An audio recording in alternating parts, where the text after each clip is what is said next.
This मात्रा में। conference will now be recorded. जब थकान आती है तो उसको श्रम कहते हैं।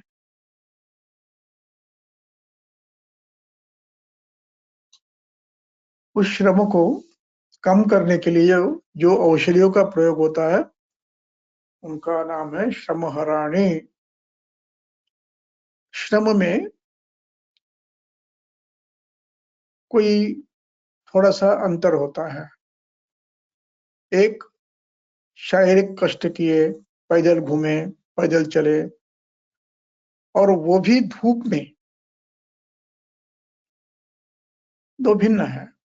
एक सामान्य वातावरण में कष्ट किए, सुबह के काल में या धूप नहीं है उस समय, और कई कई बार धूप में भी कष्ट करने पड़ते हैं, जिसे खेती वाले लोग करते हैं, धूप में काम करने वाले लोग। दो भिन्न है। इनमें परिवर्तन इतना ही करना है कि जब धूप में काम करते हो तो उसमें जो द्रव्य जने हैं वो, जिसको हम कहते हैं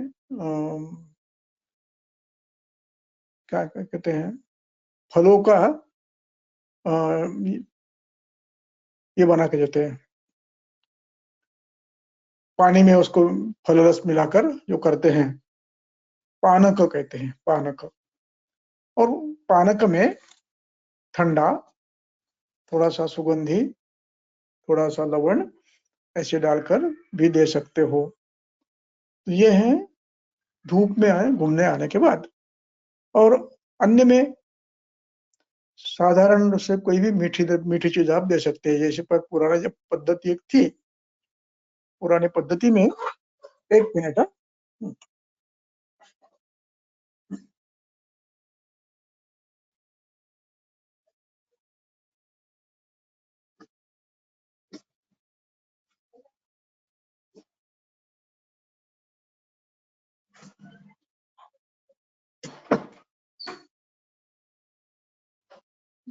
धूप में से घूमकर कोई प्रवासी आता था तो उसको गुड़ और नारियल का टुकड़ा देने की पद्धति थी, श्रमहर है। इस प्रकार जितने भी मधुर द्रव्य हैं वे सभी श्रमहर है। तो यहाँ जो प्रयोग में दिए हैं वो द्रव्यों के रूप में दिए हैं, तो उनका प्रयोग हम करते ही हैं। जैसे द्राक्षा खरजूर का पानक बना के देना, दारिम का पानक बना के देना, इस प्रकार करता है। अब यहाँ पर एक शब्द और है, यवषष्टिका। इसकी टिप्पणी चक्रपाणी ने की नहीं है, तो इसको एक बार मुझे, मैं देख कर फिर कल बताऊंगा। इसको उत्तर मुझे आज मिला नहीं, आज प्रयास किया मैं, लेकिन उसका वास्तव उत्तर नहीं मिला। पर अगले इसमें बताऊंगा मैं। मेरा अंदाजा है कि ये यवशिष्ट षष्टिका यानी यव से बनाया, भून कर बनाया हुआ सत्तू, यव सत्तू कहते हैं उसको, वो होना चाहिए। उसमें शक्कर, जीरक, अपना चना, चने की भुना हुआ चना और सोंठ ऐसे डालकर बनाते हैं। हो सकता अन्य कुछ हो तो अगली बार बताऊंगा मैं। तो हम लोग व्यवहार में नींबू पानक, शक्कर, गुड़ ऐसी चीजें प्रयोग करते हैं, नारियल का पानी, दूध, ऐसा प्रयोग करते हैं। ऐसे भी श्रम आ रहा है, इसलिए कोई खास बात इसमें नहीं है। प्रायः मधुर शीत होने चाहिए। और जहाँ धूप में काम करके आए वहां पर चाय नहीं हुआ, वहां नींबू शरबत अथवा पानक। जिसे पसीना आए ऐसा नहीं देना। और जहाँ पसीना आने की आवश्यकता है, ठंडी के दिन है, तो उसमें आप चाय कॉफी दे सकते हो। चाय कॉफी उसके साथ ग्लूकोज के बिस्किट वगैरह दे सकते हैं। ये भी श्रमहारा है। जो भी मधुर है वो श्रमहारा है। चलो अगला विषय।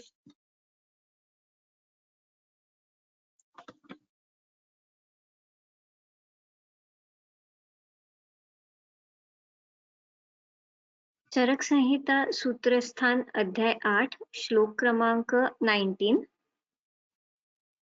न अनृतम ब्रूयात. हा, आता एक यावेळेला काय काय एक एक शब्द वाचा, एकदम सगळे नको, कारण प्रत्येक शब्द महत्वाचा आहे. न नानृतम ब्रूयात. नानृतम ब्रूयात, यहाँ पर न और नृत, न संधि है और अन ये दूसरा उपसर्ग है उसको, और ऋत शब्द है, तो ऋतम ऋतम वच्मि सत्यम वच्मि, उस और वहां पर जो शब्द है वो ये ऋत शब्द है, तो उसमें एक बार न लगाया है, दूसरा अन लगा है, न अन ऋतम, जो ऋत नहीं है वो नहीं बोलना, यानी सत्य नहीं है वो नहीं बोलना। अब इसमें मर्यादाएं हैं, झूठ नहीं बोलना, इसमें ग्रंथकार कहते हैं मर्यादा होनी चाहिए, इसलिए चक्रपाणी की टीका है, बड़ी अच्छी टीका है।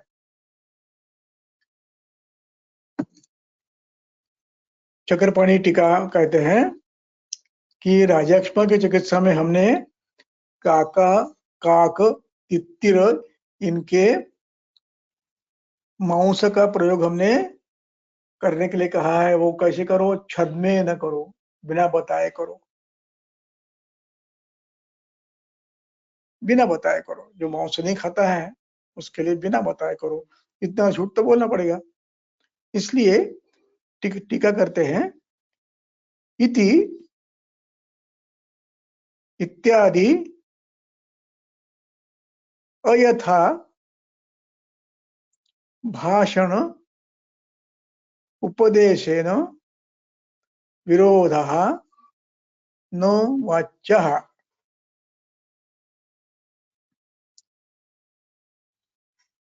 इत्यादि उदाहरण दिया राजक्ष्मा का, वैसा इत्यादि अयथा भाषण यानी झूठ भाषण,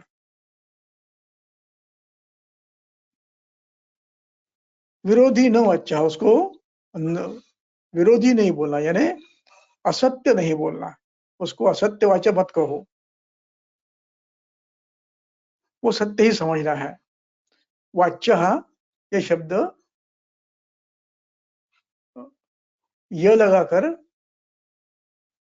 धातु साधित विशेषण बनाया है, और उसको कहते हैं विद्यार्थ विशेषण। करना चाहिए, करना नहीं चाहिए, इस अर्थ में इय य पेय ज्ञेय वाच्य गम्य ऐसे रूप बनते हैं। तो ये वाच्य शब्द उस प्रकार का है। न वाच्य यानी उसको नहीं करना चाहिए। क्या नहीं कहना चाहिए? झूठ नहीं कहना चाहिए। और फिर उसकी व्याख्या करते हैं, व्याख्या बड़ी अच्छी है। जो कहते हैं न तो परस्य जीवन अर्थ अन्यथा भाषणम,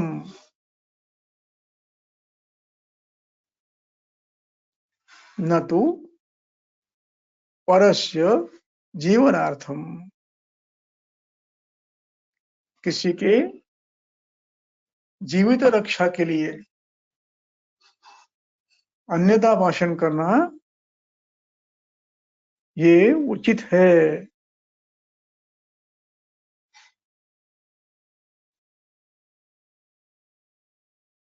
उसको ऋत कहेंगे। किसी पर उपकार करना है तो उसके लिए हम उसको ऋत ही कहेंगे। परस्य जीवनार्थम अन्यथा भाषणम न अनुरुतम, उसके लिए उदाहरण दिया है प्राणार्थ के। ये जब प्राण पर कोई संकट है, सर्वधन अपहारे च, ऐसे और भी चीजें हैं, उनमें झूठ बोलने में आपत्ति नहीं है, वहां झूठ बोल सकते हैं। इसमें एक विवाह भी है। कन्या का विवाह करना हो तो झूठ बोलना पड़ता है, मंगल नहीं है बोलना पड़ता है, मंगली नहीं है ये बोलना पड़ता है। इसलिए शास्त्र ग्रंथों में कुछ अवस्थाएं ऐसी है कि जिसमें झूठ बोलने के लिए अनुमति दी है और उसका नियम बनाया है। किसी के हित के लिए कुछ देर झूठ बोलना पड़ा तो वो झूठ नहीं है। इसलिए नानृतम ब्रूयात का अर्थ अपने स्वार्थ के लिए झूठ मत बोलो, बिना किसी कारण के, बिना किसी कारण के। प्राण पर ही आया है या धननाश हो रहा है तो झूठ बोलने की बात ठीक है। जैसे चोर आया धन ये करने के लिए और आपने छुपा के रख दिया और मेरे पास कुछ भी नहीं है बोला तो वो होता है, वो अनृत नहीं है। इसलिए न अनृतम का अर्थ है कि अपने स्वार्थ के लिए झूठ मत बोलो। परार्थ के लिए, किसी के संरक्षण के लिए, धन संरक्षण के लिए आपको झूठ बोलना पड़े तो उसमें आपत्ति नहीं है। अगला पढ़ो। नान्यम नान्यस्व नान्यस्वमाद नान्य न अन्यस्वमाददित न अन्यस बस एक शब्द पढ़ो। न, ना में न है, अलग निकालना। और अन्यस्य, अन्य, अन्यस्व, अन्यस्व यानी दूसरे का, स्व यानी अपने का, अपना। अन्यस्व यानी दूसरे का। अन्यस्व आदतीत, आ उपसर्ग है, दा धातु है, दधी दधीत उसमें द्वित्व होता है। दधीत ये विध्यर्थ है। आदजित यानी घीना, दा देना, अधिक दा लेना, तो दूसरे की चीज नहीं लेना कोई। न अन्य स्वम आददित, घृणा लेना नहीं चाहिए। आगे पढ़ो। न अन्य स्त्रियम अभिलषेत न अन्य श्रियम। श्री और श्रिया, स्त्री और श्री, अन्य किसी की स्त्री और अन्य किसी का धन, इनकी अभिलाषा न करे। मन से भी अभिलाषा न करे। प्रत्यक्ष लेना तो बात ही अलग है, भिन्न है, लेकिन अभिलाषा भी न धरे। जैसे रावण ने रखा था, गलत है वो। किसी अन्य के धन की अपेक्षा रखना गलत। फंसा कर उसको ले जाना, अभिलाषा रखना नहीं चाहिए। न वैरम रोचयत, यहाँ रोचयत शब्द का प्रयोग किया है, बड़ी सावधानी के साथ किया है। ये कह सकते थे न वैरम कारयत, किसी की शत्रुत्व मत करो। रोचयत शब्द किया है, रुच धातु, उसमें रुचि मत रखो, उसमें आनंद मत लो। कुछ व्यक्तियों को वैर करने में आनंद मिलता है,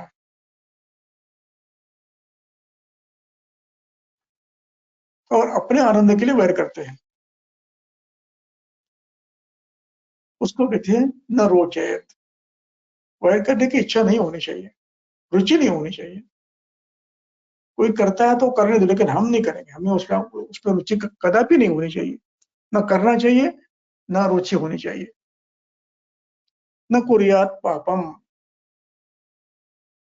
पाप की संकल्पना 2 अध्याय पूर्व बताई है।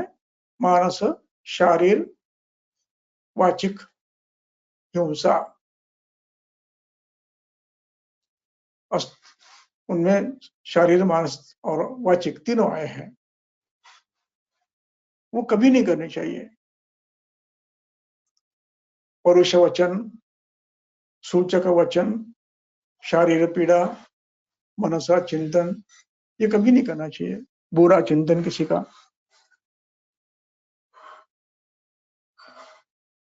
इसलिए पापम का व्याख्या भागवत ने की है। परपीड़न की जो भावना है, फिर वो शारीरिक हो, मानसिक हो, शाब्दिक हो, पापाय परपीड़नम, दूसरे को पीड़ा हो या इच्छा से कुछ कार्य करना, उसका नाम पाप है। इसके बाद का शब्द है न पापे अपि पापिष्यात्, न पापे अपि पापिष्यात्। पापे सप्तमी है,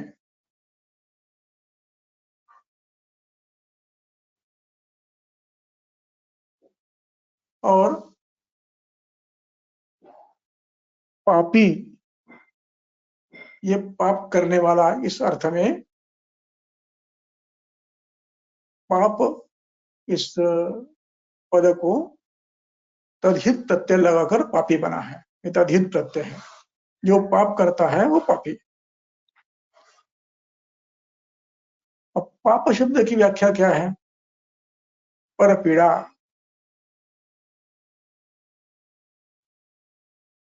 आर्थिक, मानसिक, शारीरिक, वाचिक सभी पीड़ा है। काया, वाचा, मन, अर्थ, इन सब से किसी को पीड़ा देना ये अनुचित है।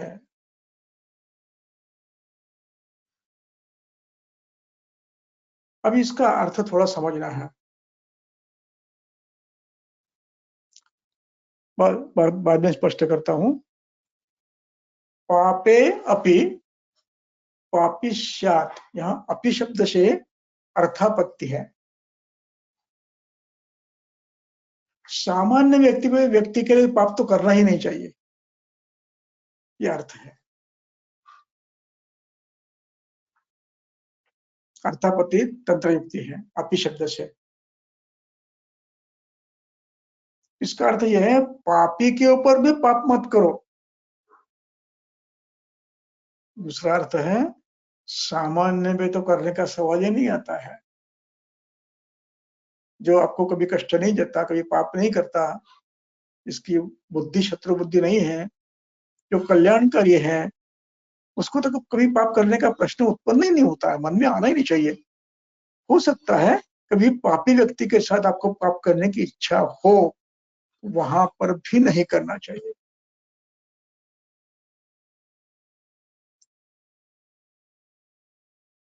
अब यहां पर थोड़ा सा विवेचन आवश्यक है। अधिकरण क्या है आपका? आपका अधिकरण है आरोग्य और इंद्रिय विजय।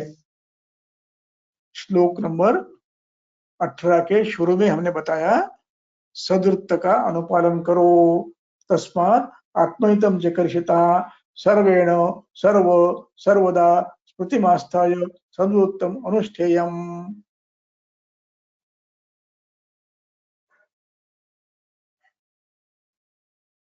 ये हमारा अधिष्ठान है, अधिकरण है। आत्महित ये हमारा अधिकरण है, और उसपे भी आत्महित का अर्थ क्या है? आरोग्यम इंद्रिय विजयम चेति, ये हमारा अधिकरण है। अब इस पर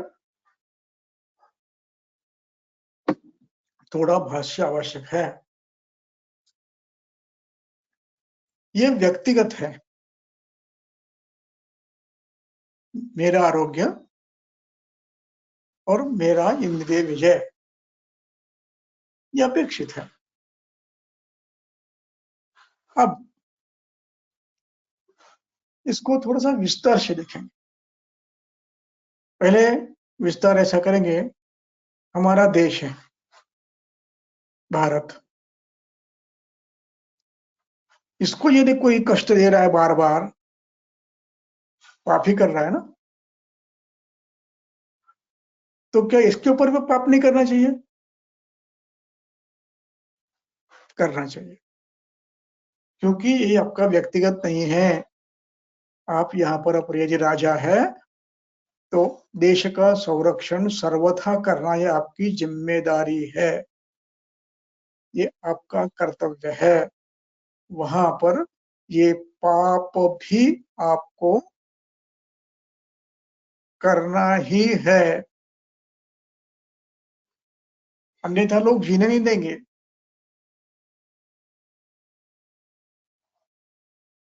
हम अच्छे रहे तो कोई कुछ नहीं करने वाला, ये गलत है। हमने कभी किसी पर आक्रमण आज तक किया नहीं, इतिहास में नहीं है, लेकिन आक्रमण हमारे पर सबने किया। तो क्या इस अवस्था में हम पापेपि न पापिष्यात् का बर्ताव करेंगे? नहीं। शठम प्रति शाठ्यम, ये चाणक्य का नियम है। व्यक्तिगत जीवन भिन्न है। जिसकी आकांक्षा व्यक्तिगत जीवन में आत्मज्ञान की है, मोक्ष की है, उसका जीवन भिन्न है। और राष्ट्र के, ग्राम के, कुटुंब के रक्षा हेतु यदि कुछ करना पड़े तो पाप करना ही है, क्योंकि वो आपकी जिम्मेदारी है, वो धर्म है आपका।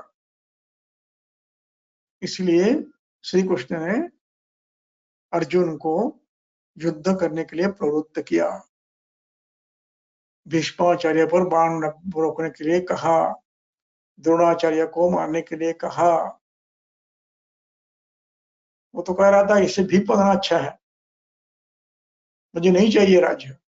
नहीं, जो पाप की तरफ मर्यादा न लांघने वाले के तरफ से लड़ रहे हैं उनको तो मारना ही है। इसलिए पापी भी पापी पापी नश्यात का अर्थ है व्यक्तिगत जीवन में उसके साथ आप पाप मत करो, व्यक्तिगत। लेकिन समाज, राष्ट्र, ग्राम, इनके जीवन में यह आवश्यक है, वो करना है।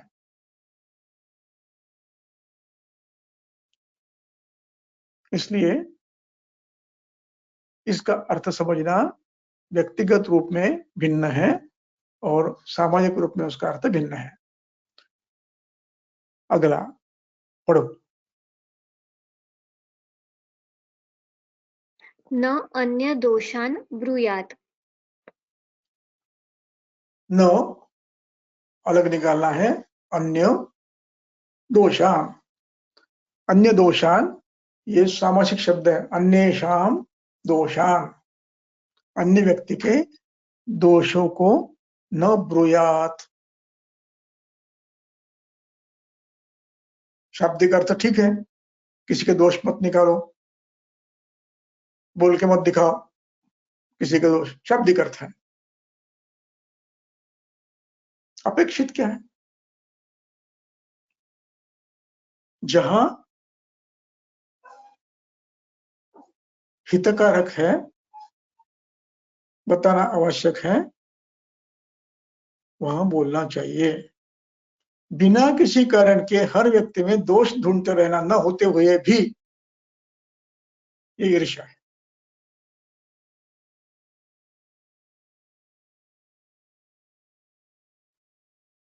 उसने छीका तो भी उसमें दोष देखना,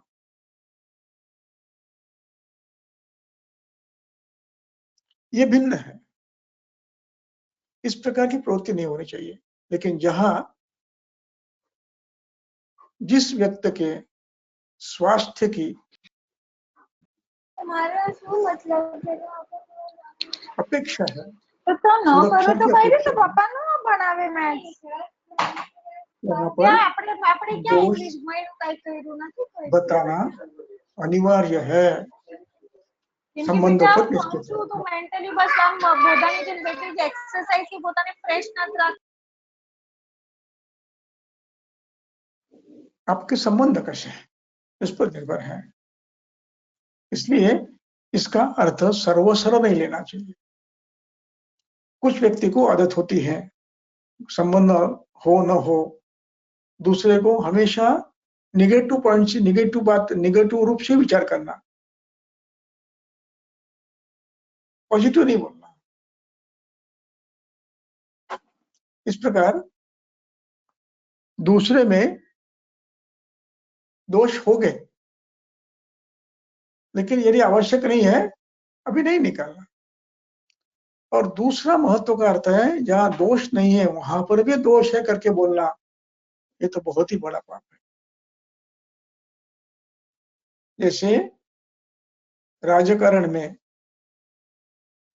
सामाजिक कारण में एक परंपरा ही है, जो भी किया उसको गलत किया ऐसे ही बोलना, एक परंपरा आ गई है। कितना भी सच बोला हो, कितना अच्छे के लिए बोला हो, लेकिन नहीं, उसको दोषी बोलना, उसको दोष के रूप में देखना, ये आदत होती है, वो नहीं होनी चाहिए। तो नान्य दोषान ब्रूयात, आगे पढ़ो। नान्यस्य न अन्य रहस्यम आगमयेन। न अन्य रहस्यम आगमयेत, वहां तो चाहिए, आगमयेत चाहिए, प्रिंटिंग मिस्टेक है। आगमयेत ये विद्यार्थ रूप है। गम धातु कभी कभी ज्ञान प्राप्ति के लिए एक उपयोग में लाया जाता है। गम धातु, गमयेत जान लो, ज्ञान करा लो, गम धातु। ऐसे गतिवाचक धातु जो है उनका प्रयोग ज्ञान प्राप्ति के लिए किया जाता है। तो यहाँ पर गमयेत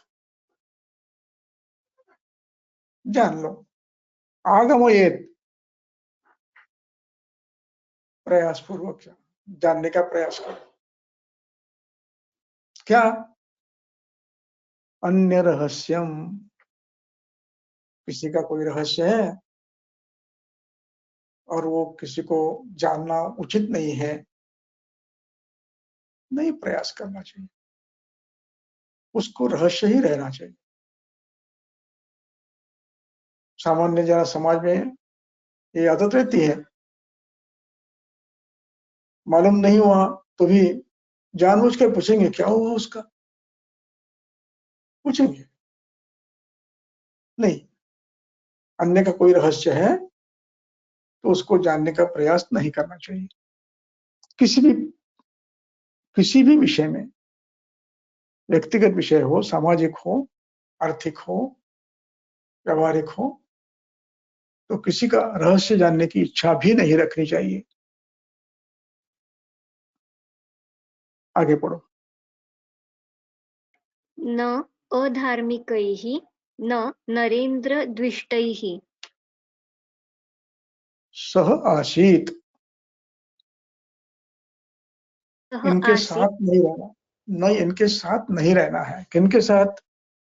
जो अधार्मिक है। मैंने धर्म की व्याख्या पता ही भाई, पिछले व्याख्यान में धार्मिक कई शब्द में कहा।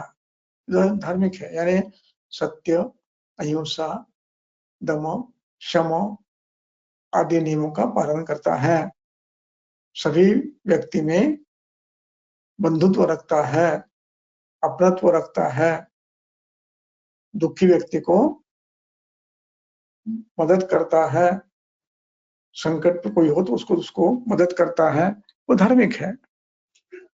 न अधार्मिक है न, और जिसकी आदत नहीं है धार्मिक होने की, वो अधार्मिक ही है। वो नहीं चाहता किसी की मदद करना, वो नहीं चाहता दम शम दम करना, उच्छृंखल होता है, उनके साथ नहीं रहना है।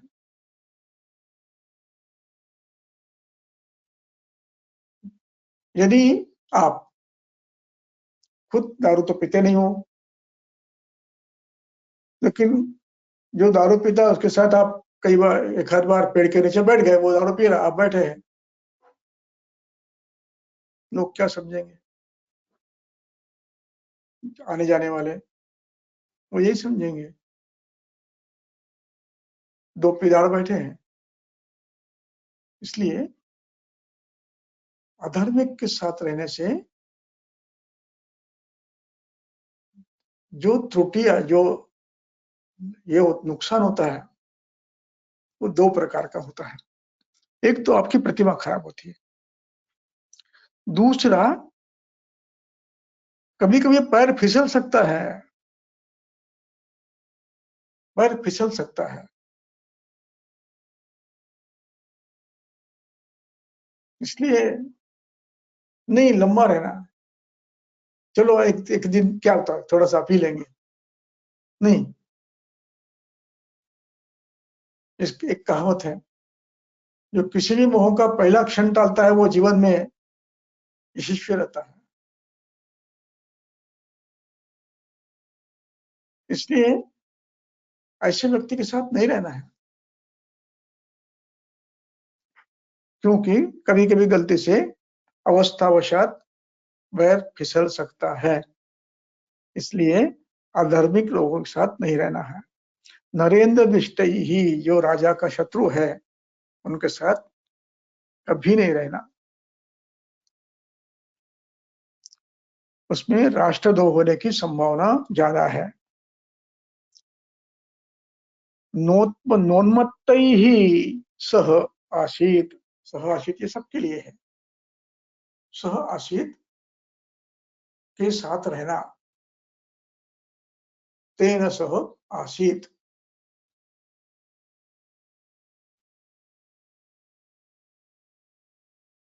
उन्मत्त के साथ नहीं रहना। यहाँ उन्मत्त शब्द के दो अर्थ हैं। एक तो वास्तव में जो उन्मत्त हुआ है, जिसका नियंत्रण खुद पर बिल्कुल नहीं है, यानी इसको उन्माद हुआ ही है, उसको उन्मत्त कहते हैं। दूसरा उन्मत्त वो होता है कि जिसमें संपत्ति है, पैसा है, सौंदर्य है, शक्ति है, लेकिन तामस है, राजस है, ये उन्मत्त होते हैं।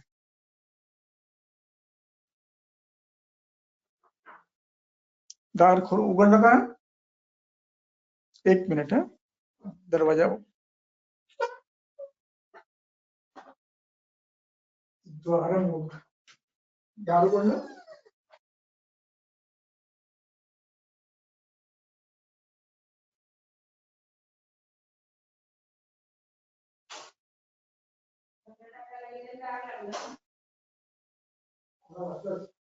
मला काय वाटलं कोणतरी आलंय, पण तुम्ही दिसताय तुम्ही।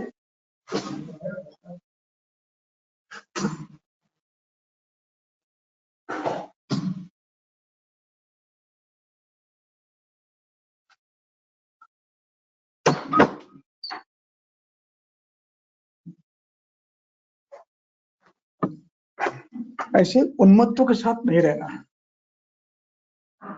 जहां एक चीज होती है उससे भी आदमी उन्मत्त होता है। धन है, उन्मत्त हो जाता है। धन के साथ सत्ता है, फिर देखने की बात नहीं कोई। ऐसे उन्मत्तों के साथ कभी नहीं रहना।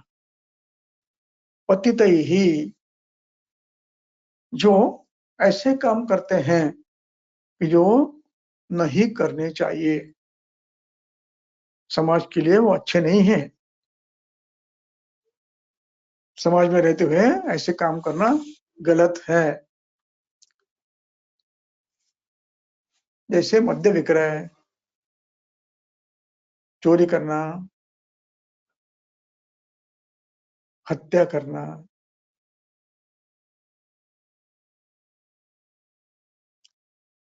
ऐसे क्रूर कर्म, अनिष्ट कार्य करने वाले, इनके साथ नहीं रहना चाहिए। दूर से भी नहीं रहना चाहिए, संपर्क ही नहीं आना चाहिए इनके साथ।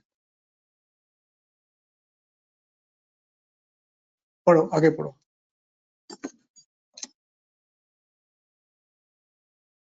न उन्मत्तैः, न पतितैः, न भ्रूणहन्तृभिः, न क्षुद्रैः, न दुष्टैः, न दुष्टयानानि आरोहेत्, बस। न भ्रूण हंत्रु भी, जो भ्रूण हत्या करते हैं, गर्भपात करते हैं, कराते हैं, करते हैं, धंधा ये उनका एक, और जो स्वयं करते हैं और दूसरे को भी एडवाइस करते हैं, इनके साथ कभी संबंध नहीं रखना। क्षुद्रहीन, जिनकी मानसिकता अधम है, नीच है, मानसिकता नीच है, यानी किसी का बुरा भला हुआ देखा ही नहीं जाता है।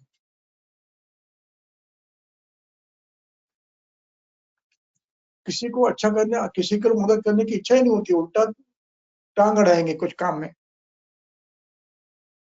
ऐसे क्षुद्र वृत्ति के लोग होते हैं ऐसे, बहुत होते हैं। बहुत मैंने अनुभव लिया है अपने जीवन में, ऐसे क्षुद्र लोग बहुत होते हैं। हमारे महाविद्यालय में एक ऐसा ग्रुप ही था जो किसी को चैन से काम करने देते ही नहीं थे। अध्यापक थे,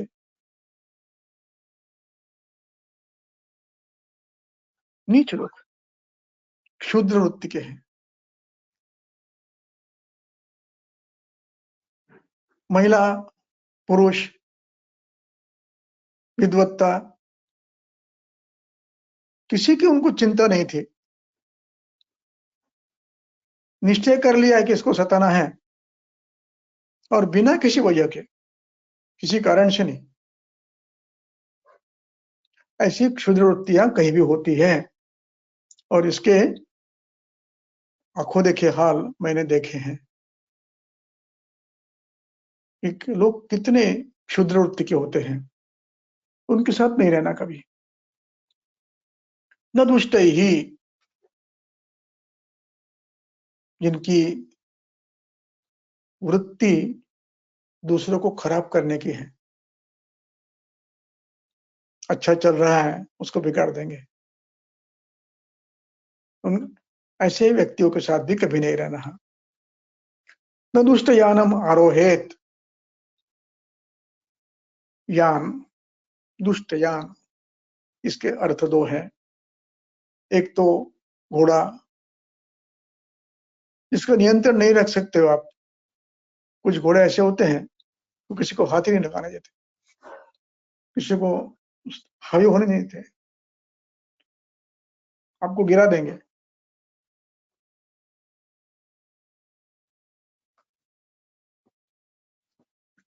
ऐसे जानवर होते हैं, उनके साथ देना चाहिए। हमारे पागोली में एक किस्सा हुआ था। एक बैल ऐसे पता नहीं क्या हुआ, इतना गुस्से में आ गया, उसकी आदत थी वो गुस्से में आने की, और उसका जो रक्षण करता मालक था उसको पकड़ने गया, बांधने गया, तो उसने उसके सींग से उसका पेट फाड़ दिया, मर गया वो। इस प्रकार ऐसे दुष्ट वाहनों पर सवार होने का प्रयास नहीं करना। एक दूसरा, और जिस वाहन में रथ है, गाड़ी है, विमान है, इसमें कोई बिगाड़ है तो उसमें प्रयास नहीं करना है। न आरोहित, आगे बढ़ो। न जानुसमं कठिनम आसनम अध्यासीत। अब यहाँ कठिनम आसनम अध्यसीत,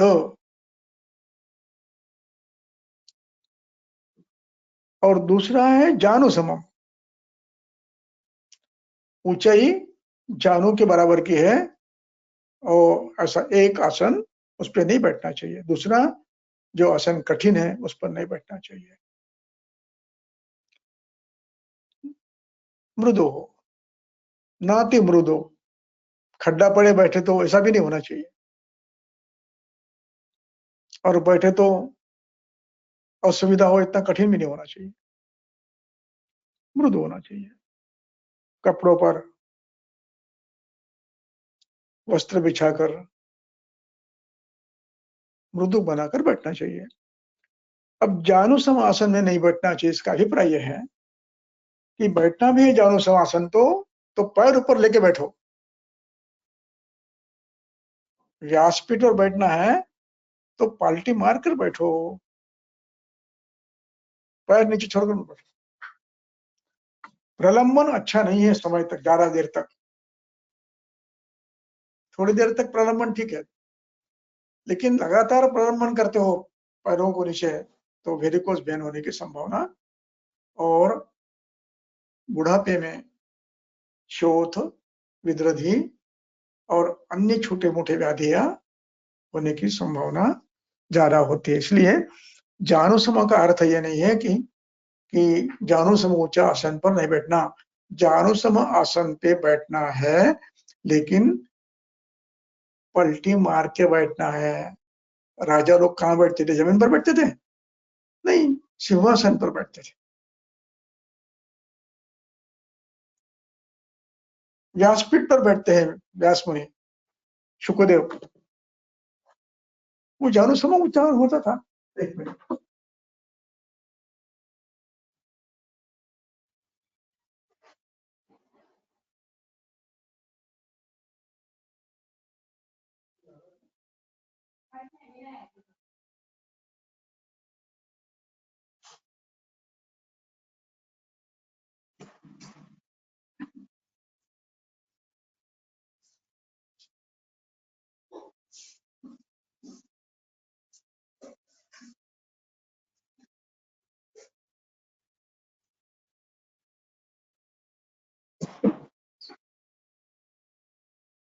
इसलिए जानुसम आसन पर बैठने का अर्थ है कि प्रलंबित पैर रख कर नहीं बैठना है। जानुसमम कठिनम। इसके बाद का विषय है शयन कैसा हो। नो अन, नाना है ना, नाना में दो न है, एक न और दूसरा अन। दूसरा अन का पैर हलंत है,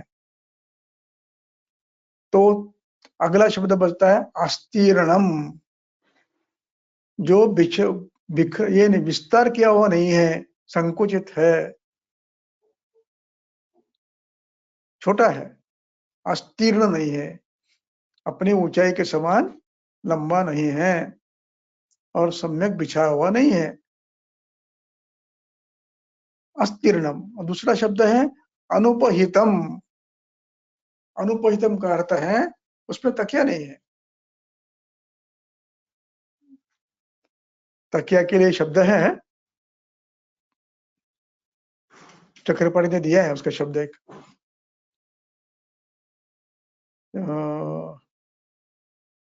गंड ऐसा कुछ नाम दिया है उसने। वो अनुपहितम, गंडू का दिरहितम, गंडू का यानी तकिया, उसी। तो ऐसे आसन पर सोना नहीं है। अविशालम, जो संकुचित है, न लंबा है न चौड़ा है। करवट ले तो जमीन पे जाओगे, नीचे गिर जाओगे। ऐसे आसन पर भी नहीं सोना है। अब इस पे नहीं सोना, इसका अर्थ ये होता है कि इस पे नींद अच्छी नहीं आती है, नींद बार बार बिगड़ती है। आप निश्चिंत रूप से सो नहीं सकते हो। एक आध दिन की बात अलग है, रोज ऐसे करते हो तो निद्रा अनिद्रा का और उसके परिणाम अंगवर्द आदि हो सकते हैं।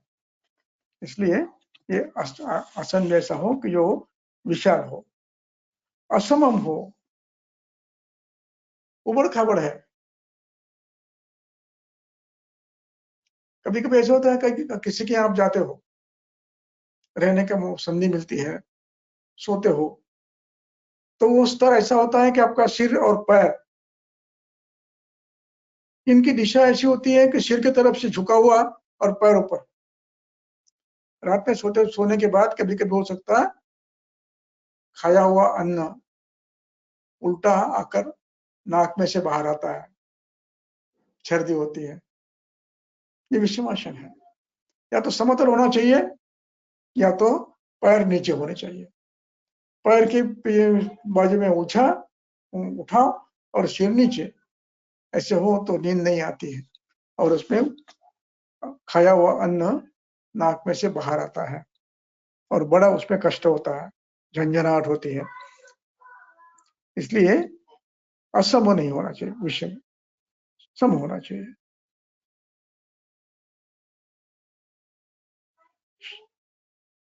शयनम प्रपद्येत, समम शयनम प्रसद्येत, असमम न प्रपद्येत। न शब्द सबको लगाना है। उसके बाद पढ़ो। न गिरिविषम मस्तकेषु अनुचरेत। हाँ, पर्वत के मस्तक यानी शीर्ष भाग यदि विषम है, समतल नहीं है, तो उस पर मत जाइए।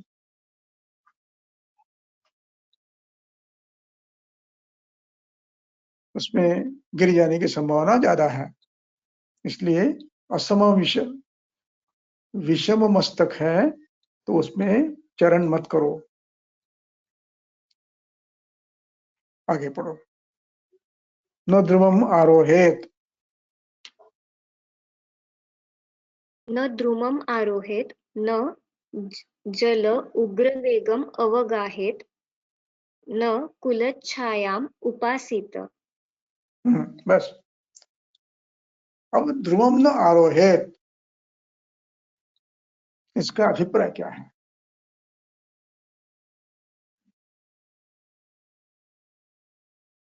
ध्रुवम न आरोहेत,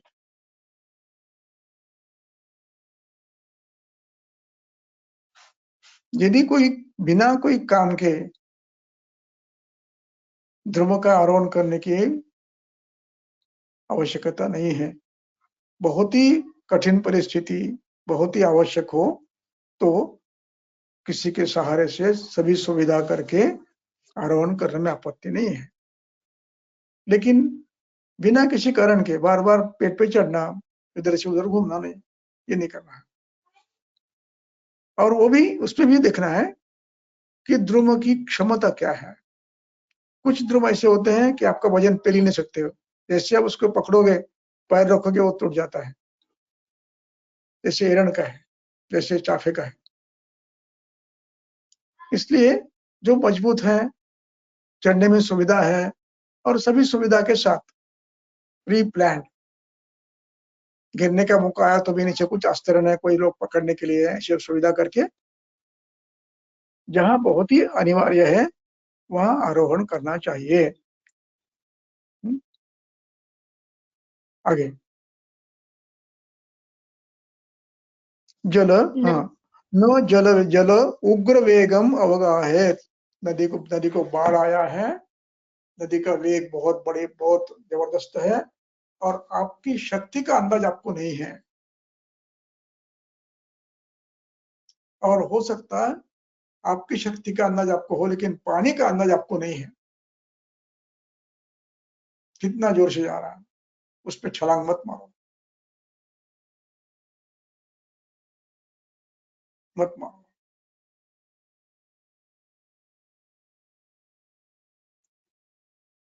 कभी कभी अंदाज गलत हो सकता है और डूबने की आशंका भी हो सकती है। इसलिए अपनी क्षमता और पानी का बल, इसमें जब ये न हो, विश्वास न हो, तो साहस नहीं करना है। न च कुलच्छायाम उपासित, कुलच्छायाम का गंगाधर सेन ने टीका की है और चक्रपाणी की भी टीका है,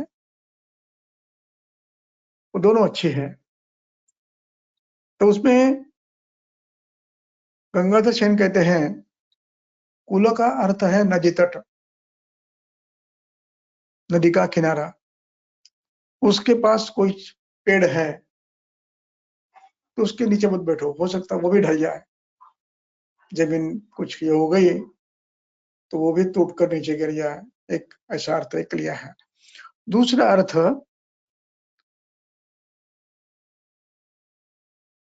ये दिया है कि कुलच्छाया का अर्थ है अपने ही वंश के किसी व्यक्ति की छाया में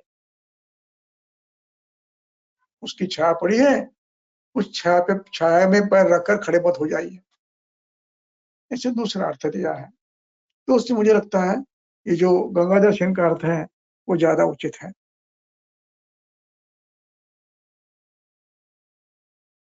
तो उसमें टीका में योगेंद्र गंगाधर देखिए 3 नंबर का परिच्छेद है, नीचे टीका के नीचे में जो लाइन आती है ना, उसमें 3 नंबर डालकर एक टिप्पणी की है, वो पढ़ने लायक है। सकुलोत्पन्न उत्पन्नानाम स्ववंशोत्पन्नानाम व छायाम पदभ्याम न उपासित गंगाधर। और उसके बाद योगेंद्र नाथ कहते हैं कुलच्छायामिति पाठ पठित्वा कुलस्य नदी तटस्य छायाम न उपसेवेत तत्र तिष्ठतः, वहां पर खड़े होने पर तत्पातात भयस्यात्, वो पेड़ गिरने की संभावना है, इसलिए वहां पर नहीं बैठना चाहिए। मुझे लगता है ये ज्यादा उचित है। न कुलच्छा वशित न अग्नि उत्पातम अभितः चरेत। जहाँ अग्नि उत्पात है, जंगल में आग लगी है या जमीन फटकर अग्नि बाहर आ रहा है, उसके आसपास भी न जाए,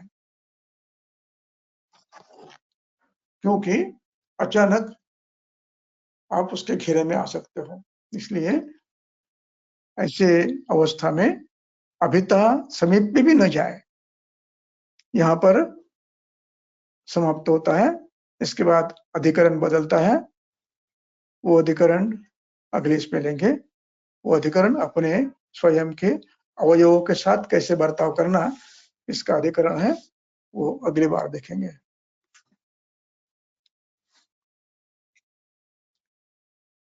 थँक यू काही सर। शंका, काही प्रश्न?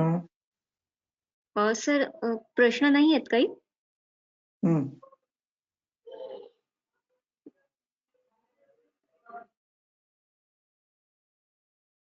बंद करूयात का मग सर मीटिंग? हो हो हो हो।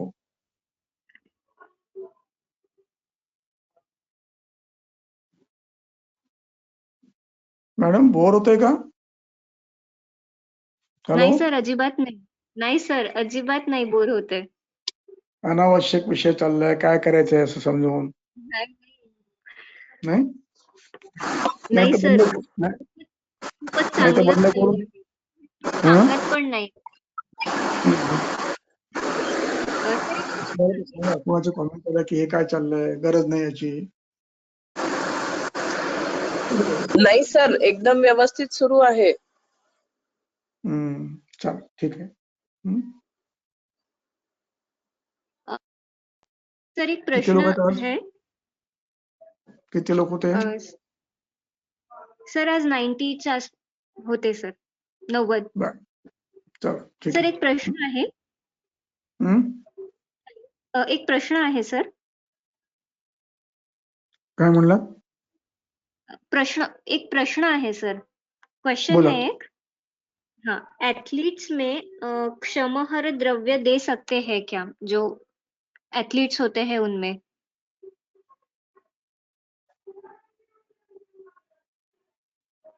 मला प्रश्न नाही कळला. सर हे जे प्लेयर्स असतात, एथलीट्स असतात, त्यांच्यामध्ये आपण श्रमहर द्रव्य वापरू शकतो का त्यांना? कशात कशात? जे प्लेयर्स असतात, एथलीट्स असतात, हा हा, त्यांच्यामध्ये. हो वापरता येतं. अच्छा. हो वापरू शकतो. ओके सर, चालेल. एवढंच क्वेश्चन होतं सर. मग बंद करूयात का आपण? काय म्हणलं तिथं? अख्खी मला शब्द नाही कळला तो. एथलीट म्हणजे काय? धावपटू. हा अच्छा अच्छा वो ऍथलेट्स. हा हा हा. चालतं. हो चालतं चालतं.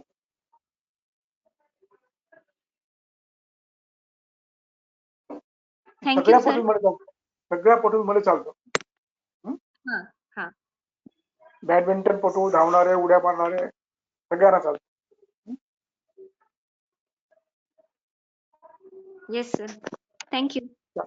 ओके. बंद करूयात सर आता. हो.